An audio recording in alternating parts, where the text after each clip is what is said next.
Se você tem muita dificuldade em questões da UPE-NET, a provável organizadora da PM de Pernambuco, que vai ter o edital lançado brevemente. Então, você está no lugar certo, no momento exato em que eu vou responder algumas questões de língua portuguesa da UPE-NET. Faz tempo que eu não vim aqui no canal, né, fazer vídeo. Eu acho que quem já me acompanha aí nas redes sociais sabe que a minha esposa está grávida de trigêmeo, né? Então, e há até o Instagram e o canal também do YouTube dos trigêmeos. Você pode encontrar o Instagram de repente trigêmeos e o canal do YouTube também, tá bom? Então, olha, vamos direto ao papo, para não conversar muito. Resolução de questões da UPNet de língua portuguesa. Então, vamos ver como é que funciona isso? Olha só, deixa eu só mostrar para vocês aqui. Olha só, olha só, olha só. A primeira questão que diz o seguinte: observe os termos grifados e as respectivas justificativas. Aí temos aqui: a CEP Editora visa privilegiar obras inéditas. É acentuado esse termo, né? Pelo fato de a tonicidade recair na antepenúltima sílaba. É verdade, olha. Última, penúltima, antepenúltima sílaba. A palavra é proparoxítono. Item 1 está correto. Item 2. Ele destacou patrimônio próprio. E diz aqui: ambos os termos se acentuam por serem paroxítonas terminadas em ditongo crescente. Isso é verdade também, olha. Patrimônio e próprio, paroxítonas terminadas em ditongo crescente. Está aqui, olha. Penúltima sílaba mais forte, aqui também, e no finalzinho ditongo crescente. Além, o acento se justifica por ser paroxítona terminada em EM. Paroxítona não, é oxítona terminada em EM, né? 4. Próximo, possível e excelência. Proparoxítona, próximo. Paroxítona terminada em L, possível, certo? E paroxítona terminada em hiato? Excelência não é paroxítona terminada em ato. Não existe essa regra que diz que paroxítona terminada em hiato pode ser acentuada. Esse é um ponto que o PE gosta de colocar para sacanear os alunos. Não existe a regra paroxítona terminada em hiato deve ser acentuada. Não existe essa regra. Existe paroxítona terminada em ditongo crescente que pode sim ser acentuada. E detalhe, toda paroxítona terminada em ditongo crescente pode também ser considerada como proparoxítona, uma proparoxítona que recebe nome, né? É chamada de proparoxítona acidental, eventual, aparente, relativa ou esdrúxula. Cuidado nas questões, principalmente se você vai tentar concurso organizado pelo CESP ou pela FGV. As duas bancas gostam muito de cobrar isso, tá bom? Então vamos lá, olha só. E aí, nós achamos a primeira que estava correta, a segunda também que está correta, né? A terceira está errada, a quarta também. Então vamos ver. 1 e 2, né? 1 e 2, resposta letra C para essa primeira questão. Segunda questão, sei que ainda há muitos descontentes. A seguir, apresentam-se várias reconstruções da frase, ora com o verbo haver, ora com o existir. Uma construção, entretanto, é inadmissível quanto à concordância assinale. Vamos lá, ele quer a resposta errada. Sei que ainda existirão muitos descontentes. Certo ou errado? Certíssimo. Lembrando que o verbo existir, ele tem sujeito. Quem é o sujeito aqui? Muitos descontentes. E pela regra, pessoal, de concordância verbal, o verbo deve estar adequado ao seu sujeito. Olha, sempre o verbo deve estar adequado ao seu sujeito. Sujeito no singular, verbo no singular, sujeito no plural, verbo no plural, tem que ficar bastante atento a isso. Então, olha só. Sei que ainda existirão muitos descontentes. Esse termo funciona como sujeito, está no plural e o verbo vai ficar no plural concordando com esse sujeito, tá bom? Letra B. Sei que ainda deverão haver muitos descontentes. Olha, errado. Aqui eu tenho uma locução verbal e o verbo principal dessa locução verbal é o verbo haver. Lembrando que sempre a ordem vai ser assim, olha. verbo auxiliar é o primeiro verbo e o verbo principal sempre é o segundo verbo. Veja que o segundo verbo aqui é o verbo haver com o sentido de existir. E, segundo a gramática, o verbo haver com o sentido de existir é um verbo impessoal. E o que é que isso significa? Significa que ele não pode ser levado ao plural. Verbo haver com o sentido de existir não pode ser levado ao plural. Ele é impessoal, claro, o verbo impessoal é aquele que não tem sujeito. E por isso não pode ser levado ao plural, tá bom? Então, olha só. Sei que ainda deverão haver muitos descontentes, então errado, o correto é deverá haver. Esse verbo não possibilita a flexão do verbo auxiliar. Por quê? Porque sendo esse verbo haver impessoal, ele não permite que o verbo auxiliar tenha plural. Então deverá haver muitos descontentes. Letra C. Sei que ainda podem existir muitos descontentes. Olha, aqui está certo, porque o verbo existir ele é pessoal, então ele transmite essa pessoalidade, essa possibilidade de ir ao plural ao verbo auxiliar, né? E aqui o sujeito está no plural. Então podem existir muitos descontentes no plural, isso aqui deve ir ao plural. Podem existir muitos descontentes. Sei que ainda existem muitos descontentes. Verbo existir no plural, concordando com o sujeito que se encontra no plural. Sei que ainda existem muitos descontentes, verbo existir no plural, concordando com muitos descontentes que está no plural. Tá certo. Ele queria o quê mesmo?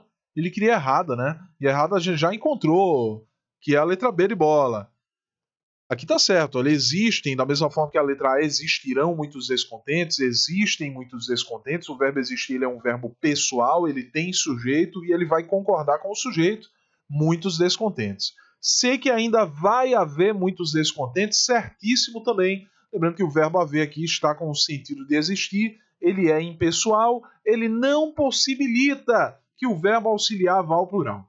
E a dúvida é a seguinte, Tiago, se você diz que o verbo haver com o sentido de existir não tem sujeito, qual é a função, na verdade, qual é a classificação desse termo muitos descontentes? Pois isso aqui é o objeto direto do verbo haver. Sei que ainda vai haver muitos descontentes, isso aqui é o objeto direto do verbo haver. Então tem que ter cuidado, porque muita gente me pergunta assim, Tiago, eu não entendi. Por que o verbo existir tem sujeito? E o verbo haver com sentido de existir não tem sujeito. Olha, não existe um porquê para isso. Isso é norma da língua portuguesa. É assim porque é assim. Como eu digo em sala de aula, é assim porque Deus quis, Deus permitiu, né? Porque a gente não tem resposta para isso. Então, olha, verbo existir tem plural e tem sujeito. O verbo haver com sentido de existir não tem sujeito, portanto não pode ter plural, beleza? Então vamos lá. Próxima questão. Opa, questão boa aqui, questão de regência. Assinale a alternativa cuja sequência completa corretamente as frases abaixo. Olha, eu vou mostrar para você o que é que ele quer que você faça. Ele quer que você coloque o que é um pronome relativo, e ele quer saber se antes do que a gente vai colocar uma preposição, né? E que tipo de preposição seria, ou se o que vai aparecer sozinho. Então, para você entender, olha.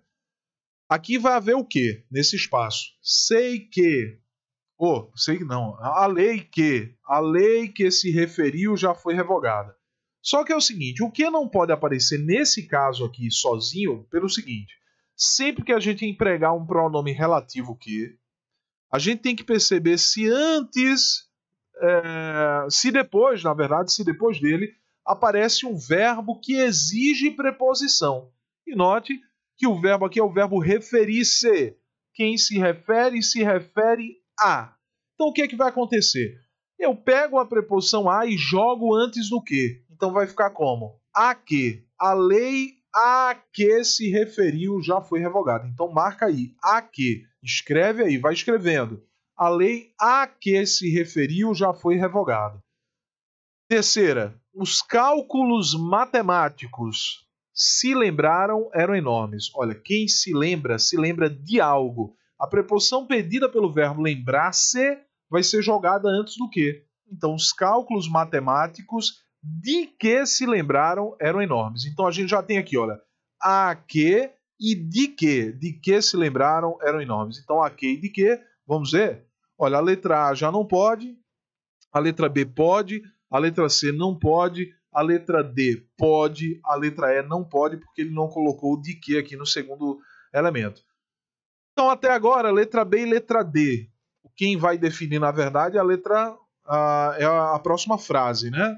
Então, vamos ver? Olha só, a próxima frase é aqui. O emprego aspiras é extremamente importante. Verbo aspirar aqui está com o sentido de desejar ou almejar. Verbo aspirar com o significado de desejar ou almejar é um verbo transitivo indireto. Se ele é um verbo transitivo indireto, ele exige preposição a. Eu vou jogar essa preposição antes do pronome relativo que. Então, o emprego a que aspiras é extremamente importante. O emprego a que aspiras é extremamente importante. Eu joguei a preposição a antes do que, certo? Então, a gente já tem resposta, né? Que é a letra D de dado, a que, de que e a que. Vamos ver se encaixa isso aqui lá. Olha só. O conto de Machado gostou, foi premiado. Opa, quem gosta, gosta de algo. Vou jogar a preposição de antes do que. Vai ficar como? O conto de Machado de que gostou foi premiado. De que gostou. E a peça teatral, assistimos. Assistir com o significado de ver é um verbo transitivo direto, indireto, né? Pede preposição a. Então, a peça teatral a que assistimos. Vamos ver se bateu? Olha, a que, de que, a que, de que e a que. Certíssima resposta, letra D de dado. Quarta questão, também uma questão de regência, né? O PNET, observe o fragmento abaixo. E quem dá a voz à história são os homens e as mulheres livres que não têm medo de escrevê-la. Sobre o verbo sublinhado, analise os itens abaixo. Exige, olha, esse verbo exige apenas um complemento e este vem regido de preposição. Falso, olha. Quem dá alguma coisa a algo ou a alguém. Ele deu aqui a voz, quem dá a voz a quem? A história. É um verbo transitivo direto e indireto. Objeto direto a voz, objeto indireto a história. Olha a preposição aparecendo aqui, né? Então tá falso o que ele diz no item 1. Item 2. Não exige complemento. Falso. Piorou. Exige apenas um complemento? Também não. Ele exige dois complementos. Um objeto direto e um objeto indireto, que veio com crase aqui, né? Pede dois complementos. O item 4. Um regido de preposição e o outro sem preposição. Verdade. Item 5. Pede apenas um complemento. Mentira. Então, somente o item 4 está certo. A resposta é a letra D de dado. Vamos ver essa próxima? Sobre regência verbal e nominal, nos fragmentos a seguir, assinale a alternativa que contraria a norma culta padrão. Letra A.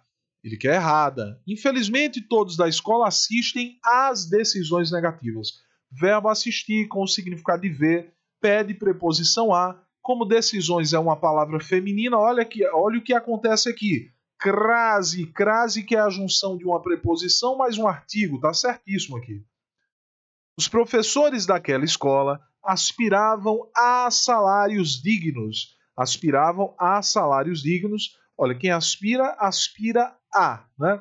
Pediu preposição a, pediu. Tá aqui a preposição a pedida. Verbo aspirar com o significado de desejar, pede preposição, tá certíssimo. E a crase não ocorre porque salário é palavra masculina e além disso está no plural e o a está no singular. Letra C. Ser professor é ser dedicado permanentemente à escola. Olha, quem é dedicado a. Então ele colocou acento grave aqui de forma correta, sem problema, e aos alunos também correto. Os professores obedecem à legislação vigente da escola. Olha, verbo obedecer é sempre verbo transitivo indireto. Quem obedece, obedece a. Então, pediu preposição e legislação a palavra feminina. Vai admitir um artigo antes. Então, preposição mais artigo, crase. Faltou crase aqui nesse azinho, né? Então, está errada a letra D. É o que você tem que marcar. Letra E. A maioria dos professores visa a capacitações dentro e fora do âmbito escolar. Olha, certíssimo aqui, verbo visar com o significado de desejar, pede preposição a, tá certíssimo aqui a preposição. Não há crase, porque capacitações está no plural e o a no singular. Portanto, a resposta errada é a letra D de dado para esta quinta questão. Quinta questão e última, né? Olha, pessoal, o que eu sempre comento em sala de aula, é que você tem que fazer exercício. Porque, na verdade, se você não faz exercício, você não evolui. Não adianta você pegar uma gramática de 1000 páginas e ler aquela gramática de ponta a ponta, porque isso não vai funcionar. Na verdade, você tem que saber teoria? Tem que saber teoria, é importante.